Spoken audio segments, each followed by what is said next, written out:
कि बचपन में कुछ हादसा हुआ, क्या आप उसके बारे में हमें बताना चाहेंगे? मैं जब 6.5 6.5 साल या 7 साल का था, तब मेरे मम्मी के साइड के रिलेटिव ने मेरे हमारे घर में वो हमेशा आता जाता रहता था, हमारे साथ रहता था वो। तो हम बच्चों को स्नान वैसे बच्चों को नहलाते हैं, बच्चों को जैसे हम नहलाते हैं वैसे ही वो मुझे नहला रहा था। और एक दिन ऐसा हुआ कि उसने सारे कपड़े निकाल दिए और मैं भी नंगा था उनके सामने। फिर उन्होंने मुझे सोप करना चालू किया, साबुन लगाया और वही टाइम उन्होंने मुझसे यौन संबंध के लिए मैं चिल्लाना चाहता था। और उसी वक्त मेरी आंटी का गया है कि मैं नीचे जाके कुछ सामान खरीद के आती हूँ। उन्होंने आवाज लगाई कि मैं कहीं जा रही हूँ।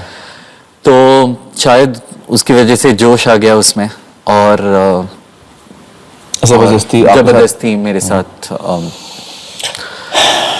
और शुरुआत उस तरीके से हुई, जब भी मुझे बाल कटाना होता था तो वो मुझे लेके जाता था बाल कटाने के लिए।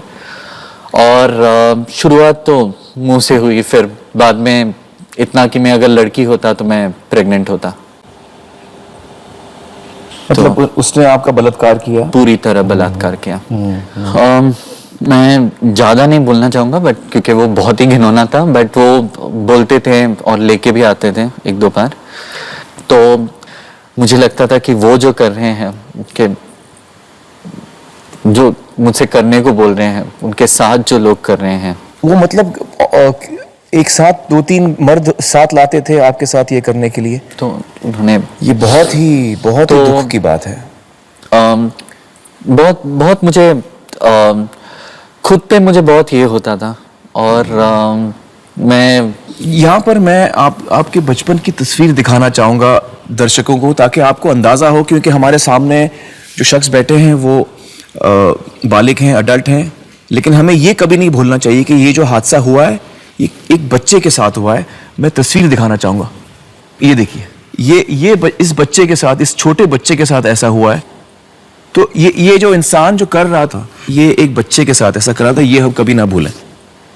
हरीश, मुझे बताइए कि इस दौरान जब ये इससे आप गुजर रहे थे तो आपको क्या महसूस होता था? आपकी क्या फीलिंग्स थी? आपके क्या थॉट्स थे? ना ही मुझे डर लगा, ना ही मुझे गुस्सा आया। मैं एक पत्थर जैसा होता है, मैं वैसा था।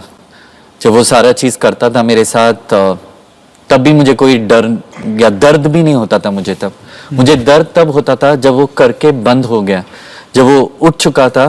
क्योंकि तब मैं 2 जिंदगी जीता था। एक जिंदगी जब मेरा शोषण होता था और एक जिंदगी जब मेरा शोषण नहीं होता था। और मैंने अपने दिमाग में ये 2 जगह बना ली थी और मैं कभी ये नहीं चाहता कि ये दोनों जगहें मिले साथ में। तो हमेशा मेरे बाहर हमेशा शोर था और मेरे अंदर सन्नाटा था। और कोई भी मेल मेंबर, कोई भी पुरुष से मेरे फैमिली में मैं क्लोज नहीं था, क्योंकि मुझे लगता था कि हर आदमी मेरे साथ ऐसा कर सकता है, कुछ बुरा कर सकता है। तो मुझे आदमियों से बहुत डर लगता था। क्लासरूम में जब बैठा करता था तो मैं सडनली क्लासरूम में बैठा करता था और अचानक मैं उठ जाता था। इसलिए उठ जाता था क्योंकि मुझे बहुत डर महसूस होता था। और टीचर्स बोलते थे खड़ा क्यों हो जाते हैं, बैठ जाओ। और कभी कभी मुझे डांट भी मिलती थी उसमें। एक बार मुझे याद है, हम बीच में सारे फ्रेंड्स के साथ पिकनिक में चले गए और सब लोगों ने मुझे अपने कपड़े उतार के पानी में जा रहे थे और मैं थोड़े कपड़े उतारे और मैंने देखा कि मैं ब्लीड कर रहा हूँ, तो मैंने झट से अपने कपड़े पहन लिए। इस दौरान मुझे एहसास होने लगा कि मेरे साथ जो हो रहा है वो गलत हो रहा है। मुझे बताइए कि ये सब आपने अपने माँ बाप से कभी बताने की कोशिश की थी? मैंने पहली बार मेरी माँ को बताने की कोशिश की जब मैं अराउंड 10 साल का था। मैं मेरे माँ से बहुत क्लोज था। मैंने शुरू में उनको ये बताया कि वो मुझे यहाँ वहाँ छूते हैं, मेरे पास शब्द नहीं थे, अल्फाज नहीं थे कि ये बताने के लिए कि उस चीज को बोलते हैं क्या हो रहा है, कैसे समझाऊं। तो मम्मी को लगा कि ऐसे ऐसे थोड़ी ना होता है, मम्मी को ये पता ही नहीं था, seriously नहीं लिया। सीरियसली नहीं लिया। तो और ये जब बात उनके कान तक पहुंची तो उन्होंने बोला कि देखा मैंने बताया था, कोई विश्वास नहीं करेगा। अच्छा, उन्होंने आपको ये सब बताया था, उन्होंने आपको धमकी दी, उनको डराया आपको? मुझे डराया था कि अगर मैंने किसी को बताने की कोशिश की तो मुझे मार देंगे, मैंने जिसको भी बताया उसे भी मार देंगे, तो मुझे डर लगता था। उससे ज़्यादा मुझे इस बात का डर लग रहा था कि लोग तुम्हें ही बोलेंगे, और वैसे ही हुआ। वापस 2-3 सालों के बाद वापस मैंने मम्मी को बताया कि मुझे ब्लीडिंग हो रही है, तो मम्मी ने बोला कि तुम आम बहुत खाते हो, गर्मी बढ़ गई है इसलिए ब्लीड कर रहे हो। तो दूसरी बार जो कोशिश की वो भी नाकामयाब रही। तो उस वक्त आपको क्या फील हो रहा था, क्योंकि वो बहुत अहम बात है हमारे माँ बाप के लिए? मुझे लगता था कि मेरी माँ मेरा विश्वास नहीं कर रही है। मेरी माँ प्यारी है, अच्छी है, सब है, मगर मेरी माँ मेरे लिए नहीं है, मेरे लिए खड़ी नहीं हो सकती है। मेरी मदद अगर किसी ने की है वो कोई इंसान ने नहीं की, मेरी मदद की थी मेरे कुत्ते ने। मेरा एक जर्मन शेपर्ड डॉग था, जिमी। जब मेरे साथ शोषण होता था, मैं घर आता था और मुझे पता नहीं उसे कैसे पता चलता था कि मेरे साथ कुछ बुरा हुआ है। वो मैं जब घर में आता था तो खींच खींच के लेके जाता था मुझे, और बेडरूम में जाके अपने बेड के ऊपर वो बैठ जाता था ऐसे पॉस लेके, और वो चाहता था कि वो ऐसे कूद कूद के मुझे बोलता था कि मेरे पास आओ और मेरे पास आके बैठो। और मैं बोलता जाता था, बोलता जाता था, और मैं जब रोया करता था वो आके मेरे आंसू छाटता था। मेरे हर आंसू को उसने पिया है, in the true sense of the word. And उससे मुझे हिम्मत मिली। And जिम्मी के अलावा अगर मेरी अगर किसी ने मदद की तो आपके फिल्म इंडस्ट्री ने बहुत मदद की है। अच्छा, वो कैसे? I am an ardent Sridevi fan. मेरी एक अलग दुनिया थी, एक फैंटेसी वर्ल्ड था मेरा। और Sridevi was one character of force for me, क्योंकि हर फिल्म में एंड में वो विलन को मारती थी और वो जीत जाती थी, you know, like happy endings. उससे आपको प्रेरणा मिलती थी, आपको सुकून मिलता था। तो आप श्रीदेवी के बहुत बड़े फैन हैं? बहुत बड़ा फैन हूँ। मैं भी बहुत बड़ा फैन हूँ श्रीदेवी जी का। मुझे ये बताइए, ये कब तक चला, ये मुझे बताइए। 7 साल से 18 साल तक, तो इट वॉज 11 years 11 साल तक। लोग मुझसे ये पूछते हैं, अच्छा 7 साल की उम्र में तुम्हें पता नहीं था, मगर 18 साल की उम्र में तुम्हें कैसे नहीं पता होगा? पता होता है, मगर कभी कभी वो पहला ना कहना में वक्त लग जाता है, पता नहीं चलता है। तुम्हें पता होता है कि जो हो रहा है गलत हो रहा है, आप उस चक्रव्यूह में फंस जाते हैं। हाँ, और उसमें से पता नहीं निकलना चलता है। आपको समझ में नहीं आता कि मैं इस चीज को अब कैसे रोकूं, क्या करूं। और जब मैंने देखा कि रोकना इतना आसान था, कैसे रुका, ये मुझे बताइए। बस सारी जो हिम्मत थी, सारी हिम्मत को समेटा। मुझे अच्छी तरह याद है, वो रूम के अंदर आया, उसने सारे कपड़े निकाले अपने, और मेरे सारे जो वेन्स थे वो तभी से मैं जुटा रहा था हिम्मत। मुझे पता था अगला स्टेप उसका क्या होने वाला है। मैं जुटा रहा था, मेरे वेन्स ये हो गए थे, मेरे आंख लाल हो गए थे एकदम, और मैंने बस नो करके चिल्लाया और मैंने लात मारी, बस उतना था। I just had to do that. So the way it stopped is very important.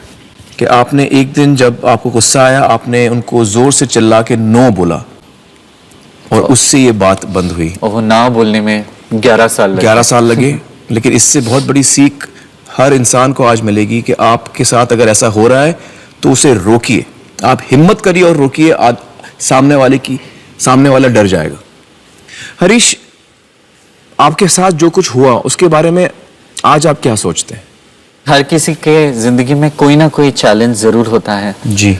Okay, मेरे भगवान ने मेरे लिए ये चैलेंज चूज किया, मगर मैं सकम नहीं होना चाहता हूँ। भले ही मेरे साथ ये हुआ, मैं पास्ट में जाके उसके ठीक नहीं कर सकता, मगर जो आज के बच्चे हैं, अगर हम उन्हें बता सकें, उन्हें बोल सकें कि देखो ऐसा भी हो सकता है, आप सावधान रहो, और लोगों को बोल सकें, अडल्ट्स को बोल सकें कि अगर तुम्हारे साथ हुआ है तो हुआ है, चुप्पी तोड़ो और इसके बारे में बात करो, तो इससे बहुत लोगों को फायदा हो सकता है। क्या बात है।